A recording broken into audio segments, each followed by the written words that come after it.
Hello, world. It's the vibe coding software architect building your next favorite game. I thought I'd do a little video for my second devlog. Kind of talk through where things are at um, on the journey of vibe coding my first game. So, still have stuck to the plan of only vibe coding, even though I wanted to bang my head against the wall when trying to do the HUDs. When you can't visually see the HUD and you have to communicate with an AI to get the HUD correctly, it is such a pain. It's been probably one of the hardest things that I've dealt with when vibe coding, um, specifically. And maybe I'll show a video somewhere. I'm new to this editing thing. Yeah, sidetrack. Let me jump to a sidetrack. Kudos to all the people making videos that are really cool and entertaining and have the cuts and all this stuff, because that's pretty difficult. I'm trying to figure out. I'm using like DaVinci Resolve, trying to figure these things out. Just trying to get some like text to be like, "Woo, new trap towers! Woo, new spawn towers!" So I was messing with that. It took me, I figured it out, but it just took some time. So those people, hats off to you. But if I can somewhere put something in, or maybe I'll cut to it or something.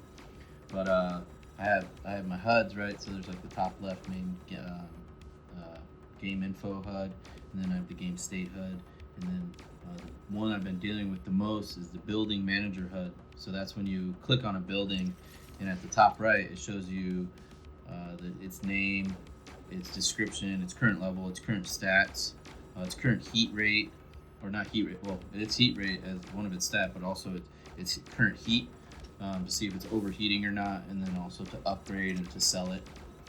So that one's been a huge pain.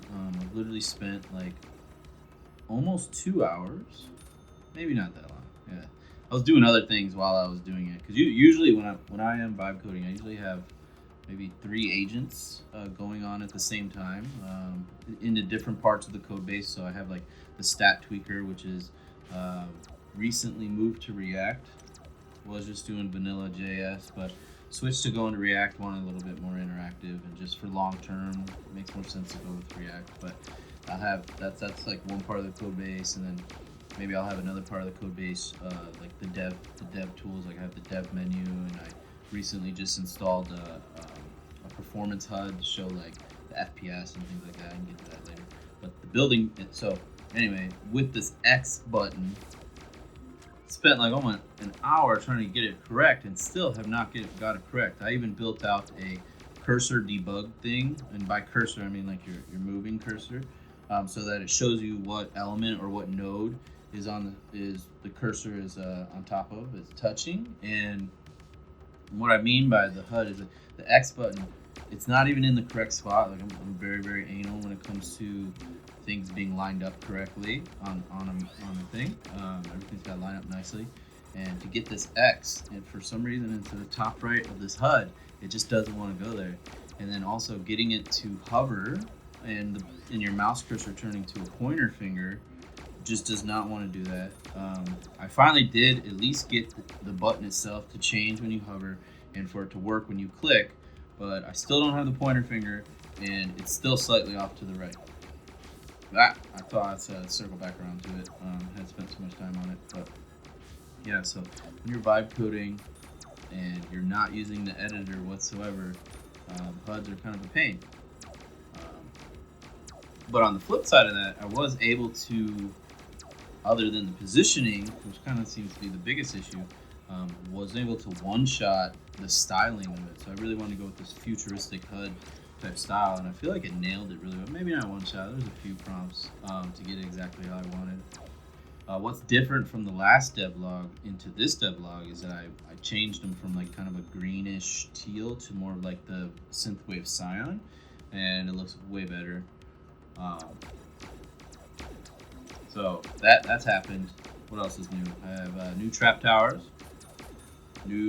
Which a trap tower is something that you can place on the lane, and nowhere else, right? All the other buildings you can place outside of the lane, but this one goes on the lane, and then it activates when an enemy touches it.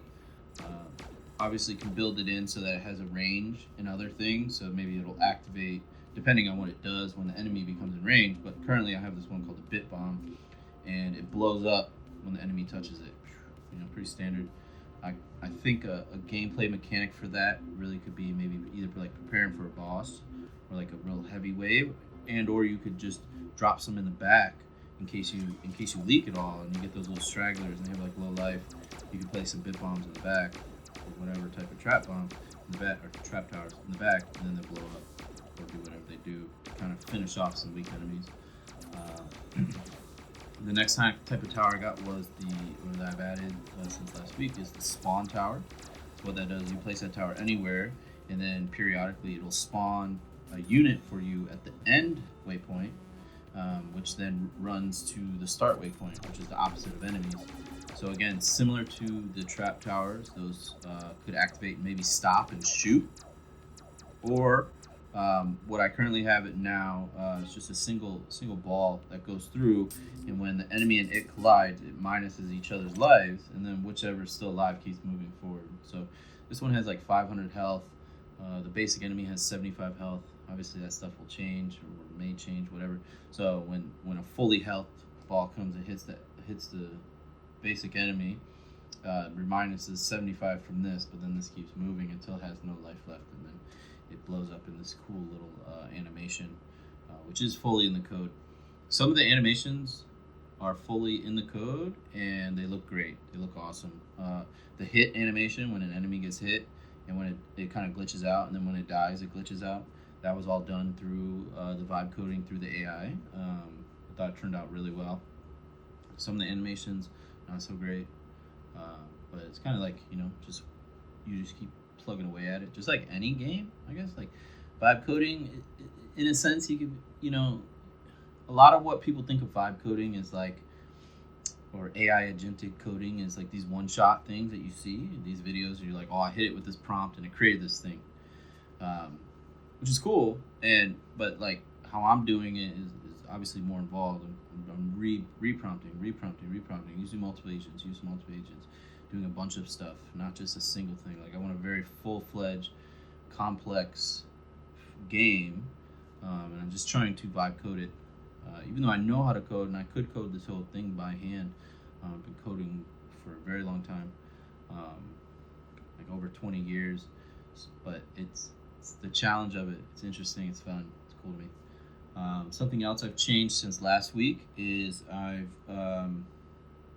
switched fully, and I should have done this from the start, and I kind of tried to do this from the start from my previous 3 attempts, where I made some big mistakes, but I went back and did it right, where I switched all of the stats, the important stats, the game balance type stats, into CSV files.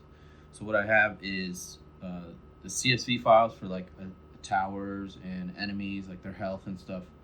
And at compile time, so when you build the game, it converts those CSVs to JSON files, because JSON files can be read easier by the code, by the engine.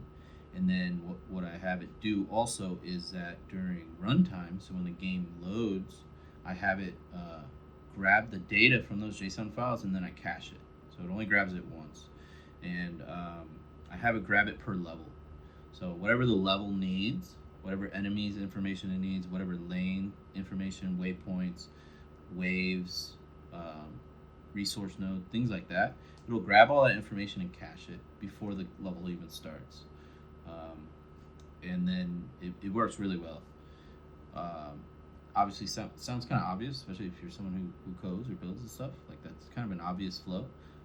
What I was doing previously was not the greatest, but I wanted to, in this 4th attempt on this game that I was doing, I guess let me explain. In my previous attempts, I was trying to, I made a mistake of trying to code it too much how I code enterprise software, what I do in my job and stuff. So I was heavily doing clean architecture, which wasn't the main breaking point, but I wanted everything in config files, and then I was telling it to do clean architecture, but then the AI was just going crazy with setting up async await and repositories and stuff to grab that JSON data. And it wasn't even caching it or anything. It would grab the data, and it was trying to grab the data during the game. And so you'd have just laggy type stuff. you were constantly doing like async await on the main Godot thread, obviously, which you should never do. So and then it was bad and it was sad and it bummed me out because I put like a lot of stuff into it and I had all this stuff. I was really trying to force a square into a circle hole, I guess, and in hindsight it makes like a ton of sense and it's obvious, but you know, I'm new to gaming, and like when you're doing enterprise software, when you're building APIs, when you're building, you know, like systems and stuff for like a custom CRM, there is no like main thread where you can't do a sync await. Like you want to do a sync await almost as much as you possibly can, and things like that. So it wasn't completely obvious to me. It's probably super obvious to other game developers, and it's super obvious to me now. But that's something I ran into that I've now fixed, and now that I've obviously figured out the game stuff more, I'm going back and I'm putting everything in CSV files. I need to and I'm updating Stat Tweaker to read from the CSV files. So I had to update my APIs that were my backend APIs that the Stat Tweaker uses to both read and update. So I'm updating those. Maybe I'll show like a screenshot somewhere. Again, I don't know how this stuff works. Of the new Stat Tweaker, and that's still a work in progress. Mostly the styling and everything is kind of just one shot. I haven't really tweaked it. Thinking about either keeping it very plain and vanilla and admin type, or I might make it look real cool, like the game, you know, the synthwave game. So like not only does the game have that cool synthwave vibe, but so does the editor, as long as it doesn't take away from the editing itself. Then another part of that I want to do is I want to make so obviously again, balance is really important to me. And in the Stat Tweaker, I want to make a special page that allows me to grab certain things and show it all on that same page like a CSV, like a table. So say I want to see the enemies and just the attack towers. So I'll be able to select enemies and I'll be able to select attack towers. And then I have a really big monitor, right? You can see right here. You know, right? So it's like a 43-inch 4K, and then this is a 24-inch, and I have it vertical or whatever. There's a new Stat Tweaker right there.